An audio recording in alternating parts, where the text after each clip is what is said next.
Assalamu alaikum masu sauraro. Ina muku sallama irin ta addinin Musulunci kuma sannunku da jimirin sake kasancewa da mu a cikin wannan tasha tamu mai albarka inda kuke cewa mai sanya ido a zaben Bayelsa wadda shugaban INEC ta naɗa don ya kula da zaben da yake faruwa a Bayelsa, inda ya ce yana takaicin yadda ake siyan ƙuri'a da kuɗi.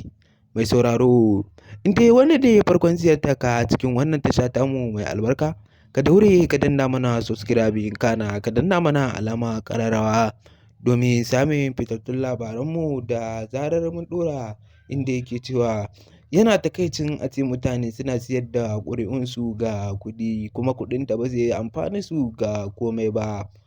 Ko nawa za a ba su iyakacin su cinye su zuwa sati ɗaya ne zuwa wata ɗaya ya ƙare. Amma in ka san ka yi zaɓe na gari kuma wanda ya hau ya kyautata niyyarsa akan kujerar da ya hau, to insha Allahu ba za a samu wata matsala ba. Sai dai kuma ya ƙara da cewa laifin ba ga na masu yan ƙuri'un ba ne ba, laifin ga na shugabanni ne. Tunda mutane yanzu sun duba, in ma sun zaɓi na garin ba adalcin ake musu ba, in ma sun zaɓi wanda ba na garin ba adalcin ake musu ba. Shi yasa da yawancin su gwanda kawai su ba da ƙuri'ar su kawai a ba su kuɗi, inda yake cewa insha Allahu za a sa ido akan zaɓen. Duk wanda aka kama akan ya sai da ƙuri'arsa ko kuma waɗanda suke siyan ƙuri'a za a kama su kuma za a gurfanar da su a gaban kotu.